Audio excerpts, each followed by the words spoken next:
तिमिरान्धस्य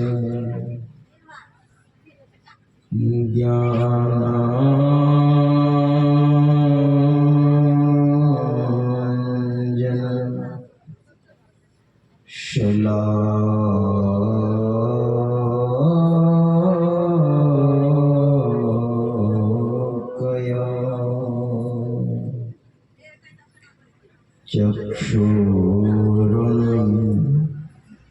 चक्षुरुन्मिलितं येन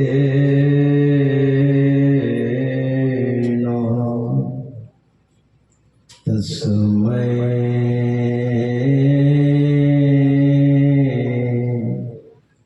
श्री गुरुवे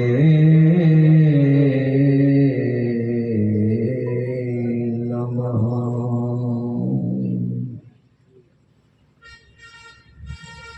सर्वक्षण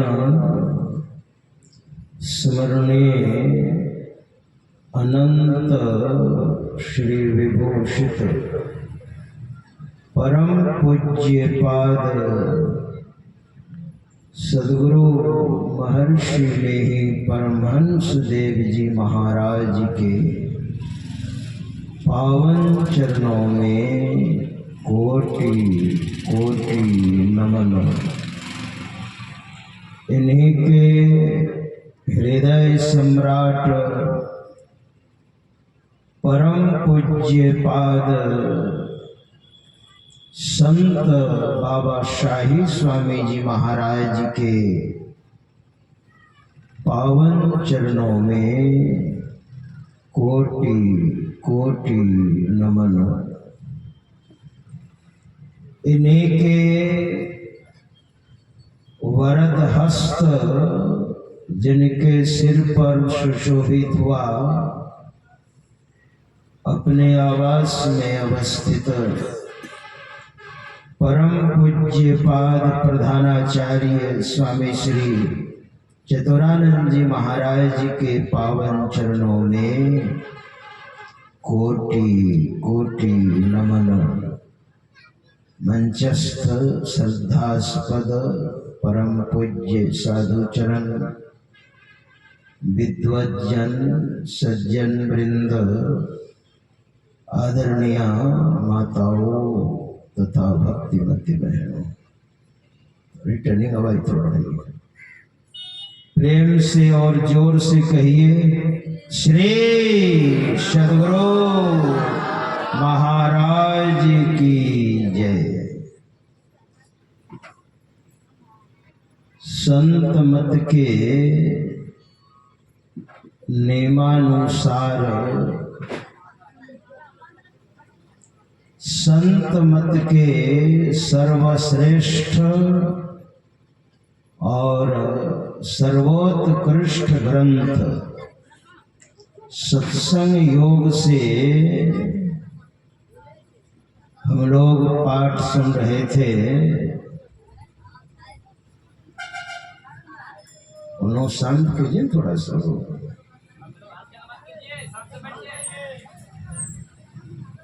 हमारे परमाराध्य श्री सद्गुरु महाराज जब भक्ति पर प्रवचन करते थे तो उसके पहले ईश्वर स्वरूप का गुरुदेव का प्रवचन होता था। ईश्वर का स्वरूप क्या है, ईश्वर का वास्तविक स्वरूप क्या है, हकीकत में वे कैसे हैं, श्रवण ज्ञान के द्वारा सत्शास्त्र गुरु के माध्यम से, धर्मशास्त्र के माध्यम से, प्रवचन के माध्यम से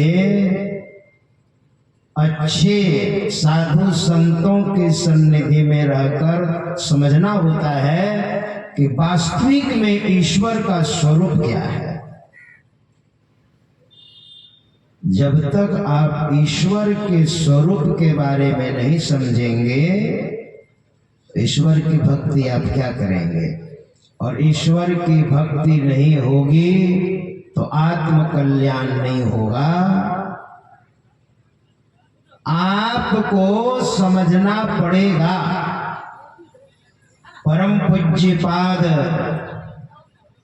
संत बाबा शाही स्वामी जी महाराज अपने प्रवचन के क्रम में कहा करते थे, जब तक आप इस जगह नहीं आइएगा, यानी सत्संग में नहीं आइएगा, भजन भेद नहीं लीजिएगा, चाहे आप 10 वर्ष के बाद आइए या 10 जन्म के बाद आइए, कभी न कभी आपको आना ही पड़ेगा, भक्ति करनी ही पड़ेगी, तब आपको कल्याण होगा, यानी परम शांति की प्राप्ति होगी। वह वास्तविक में ईश्वर कैसे है?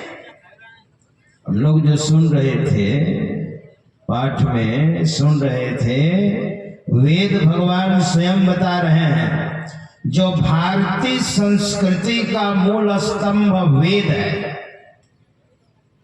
दुनिया में जितने भी शुभ काम होते हैं ना, वो वेद के माध्यम से ही होते हैं। और उसी वेद में वेद भगवान ने स्वयं कहा है, वेद में और वेद भगवान ने कहा है कि ईश्वर का स्वरूप आंख, कान, नाक, जिह्वा आदि इंद्रियों के द्वारा वो अप्राप्य है। और ईश्वर एक है। भगवान अनेक हैं, लेकिन ईश्वर अनेक नहीं है, वो एक है। आप कहेंगे महाराज, हमारे यहाँ पूरे विश्व में लगभग 350 संप्रदाय है, और सारी संप्रदायों की जड़ में कोई न कोई महापुरुष हैं, और उस महापुरुष के कोई न कोई इष्ट देव हैं। तो उनके अनुयायी कहते हैं कि हमारा ईश्वर बड़ा। तो बताइए, लगभग 350 संप्रदाय है, और एक संप्रदाय में एक ईश्वर, तो 350 ईश्वर न हो गए फिर? नहीं। देखिए, भगवान सूर्य को मानने वाले, अभी अभी छठ व्रत निकला है, भगवान सूर्य को उपासना होती है उसमें। तो सूर्य को मानने वाले जो भक्त होते हैं, उसको सौर कहा जाता है। सौर, सूर्य को मानने वाले को सौर कहा जाता है। और भगवान गणेश को मानने वाले, यानी भगवान गणेश के जो अनुयायी हैं, उनको गणपति कहा जाता है। और भगवान शंकर को मानने वाले, उनको शैव कहा जाता है। और भगवान विष्णु को जो मानते हैं, उसको वैष्णव कहा जाता है। और जो शक्ति को मानते हैं, दुर्गा है, काली है, इसको शाक्त कहा जाता है। जैसे हमारे परमाराध्य श्री सदगुरु महाराज जी का जन्म हुआ शाक्त परिवार में। शाक्त परिवार में परंपरा है और उस परिवार में जन्म लिया ऐसे महापुरुष। और जानते हैं दीपावली के दिन भी गुरुदेव के यहाँ मछली बन रही थी। आश्चर्य होगा आपको। और गुरुदेव को भी मछली खिला दी। मछली का कांटा गले में लटक गया, बड़ी मुश्किल से कांटा निकाला गया। हमारे गुरुदेव ने कहा मात्र 4 वर्ष या 5 वर्ष के होंगे लगभग, 4 वर्ष में परमाराध्य श्री सदगुरु महाराज जी की माता श्री दुनिया से अलविदा हो गई, माता श्री जनकवती जी। तब इनके पिता बबूजन लाल दास जी महाराज ने शादी की। दयावती जी आई और उसने लालन पालन किया। पहली पत्नी का नाम फूलवती, गुरु महाराज की माता का नाम जनकवती, और तीसरी पत्नी जो आई वो दयावती, गुरु महाराज का जिन्होंने लालन पालन किया और गुरु महाराज के प्रति बहुत श्रद्धा प्रेम, छोटी माँ का बहुत स्नेह था। परमाराध्य श्री सदगुरु महाराज जब साधना करके संत हुए ना, तो इनकी छोटी माँ ने एक बार कहा, वैसे तो आप रिश्ते में मेरे बेटे हैं, लेकिन मेरा ये ख्याल नहीं है कि आप मेरे बेटे हैं। मेरे अंदर आपके प्रति जो स्नेह है, एक संत की दृष्टि है, तो मुझे बहुत कष्ट हो रहा है महाराज। तो कृपा करके आप, मैंने सुना है कि संत अगर कृपा कर दे तो सब दुख से मुक्त हो जाते हैं, तो थोड़ी कृपा कर दीजिए कि मेरी सदगति हो और मेरा कल्याण हो, मुझे बहुत कष्ट हो रहा है। तो गुरु महाराज ने कहा ठीक है माता जी, मैं ईश्वर से प्रार्थना करूंगा। और इतने बड़े संत, ईश्वर जो कह दे, जो संकल्प कर ले, कहे ईश्वर मेरी माता को सुख शांति मिले, इनकी सदगति हो। और छोटी माँ दयावती का शरीर बहुत जल्दी छूट गया। देखिए, मेरे कहने का अभिप्राय कि हमारे गुरु महाराज का जन्म हुआ था शाक्त परिवार में, यानी शक्ति को मानने वाले। ये 5 हो गए, तो क्या 5 ईश्वर हैं? नहीं, ईश्वर एक हैं, भगवान अनेक हैं। जैसे हम कहते हैं गणेश भगवान, कार्तिकेय भगवान, भगवान विष्णु, भगवान शंकर, भगवान ब्रह्मा आदि आदि, भगवान अनेक हैं। इस तरह की चर्चा है भगवान के बारे में विष्णु पुराण में। समस्त धर्म, यश, ऐश्वर्य, संपत्ति, ज्ञान और वैराग्य, ये 6 चीजें साधना विशेष के द्वारा संत सदगुरु से भजन भेद लेकर और नियम धर्म के साथ आप साधना करेंगे, भजन करेंगे, और ये 6 चीजें आपके अंदर आ जाए, इसको भग कहते हैं। स्त्रियों के अंदर आ जाए तो उसे भगवती कहते हैं, और पुरुष में आ जाए उसे भगवान कहते हैं। इसलिए भगवान अनेक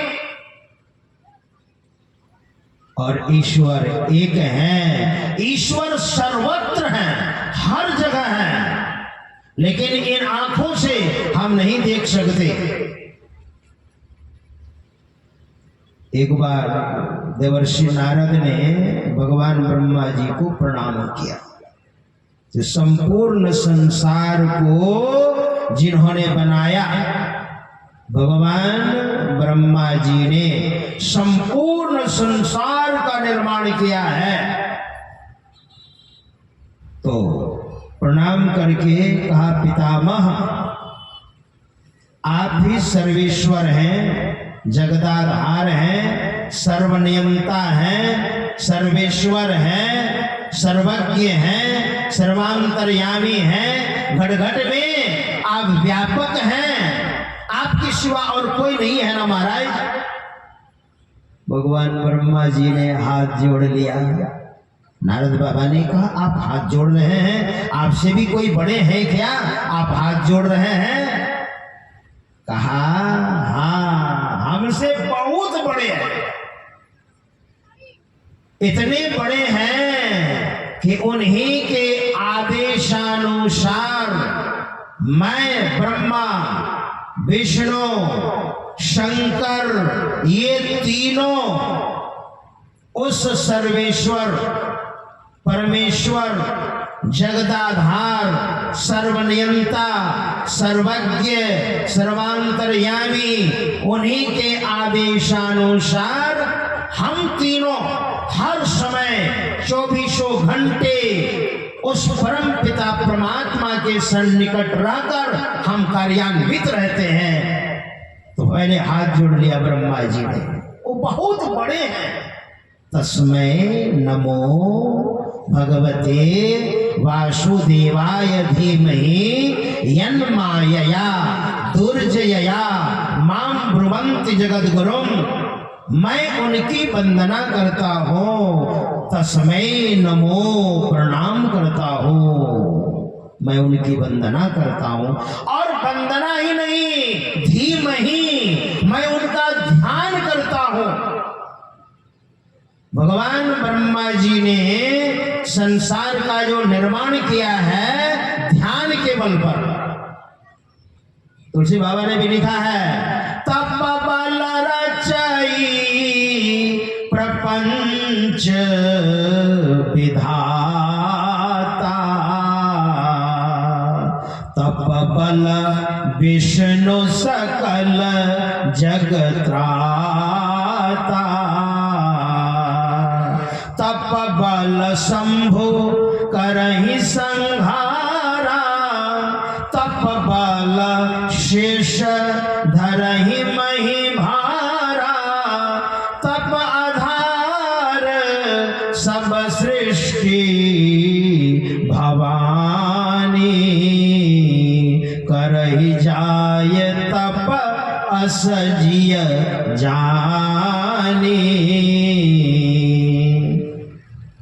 ध्यान के प्रताप से भगवान ब्रह्मा जी उस सर्वेश्वर जगदाधार के आदेशानुसार ध्यान के द्वारा अपनी शक्ति को परमात्मा की शक्ति में कनेक्ट कर दिया है, जोड़ दिया है, संबंध कर दिया है। और उस परम पिता परमात्मा के आदेशानुसार भगवान ब्रह्मा जी सृजन करते हैं, भगवान विष्णु उन्हीं के आदेशानुसार पालन करते हैं। और उस परम पिता परमात्मा के आदेशानुसार भगवान शंकर संहार करते हैं। और उस परम पिता परमात्मा के आदेशानुसार शेष भगवान, पौराणिक ग्रंथों के अनुसार शेष भगवान के सिर पर यह संपूर्ण संसार या पृथ्वी है। इसलिए भोले बाबा ने अपनी धर्म पत्नी माता पार्वती से कहा, वो रामायण सुना रहे थे, सुनाया है। तो इस तरह से हमारे परमाराध्य श्री सदगुरु महाराज कहते हैं, वह सर्वेश्वर, वह परमेश्वर, वह जगदाधार हर जगह है। तो हमारे अंदर भी हैं, हर जगह रहने के कारण हमारे अंदर भी हैं। तो भजन भेद लेकर उस प्रक्रिया को समझकर और साधना कीजिए बाल बच्चों के बीच में रहकर। और खाद्य पदार्थ मांस है, मछली है, शराब है, खैनी है, बीड़ी है, पान पराग है, तिरंगा है इत्यादि जो त्याज्य पदार्थ है, ये हमारे लिए खाने का नहीं है। वेदों में जो भारतीय संस्कृति का मूल स्तंभ है उसमें लिखा हुआ है मनुष्य का ये भोजन नहीं है, और सब प्राणियों का भोजन है। मनुष्य के अलावे जो त्याज्य पदार्थ है इसको त्याग दें। और हमारे लिए जो परमात्मा ने भोजन निर्धारित किया है, हम शाकाहारी प्राणी हैं, तो वेदानुकूल जो आचरण है करते हुए गुरु से दीक्षा लेकर के आप भजन कीजिए, वह परमात्मा आपके अंदर में प्राप्ति होगी, बाहर में नहीं। यही परमाराध्य श्री सद्गुरु महाराज का ज्ञान है और सब महापुरुषों का और सारे धर्म शास्त्रों का यही ज्ञान है। तो कर्म कर्म से आप श्रवण करेंगे। ये आपकी सेवा में कह दिया। श्री सद्गुरु महाराज की जय।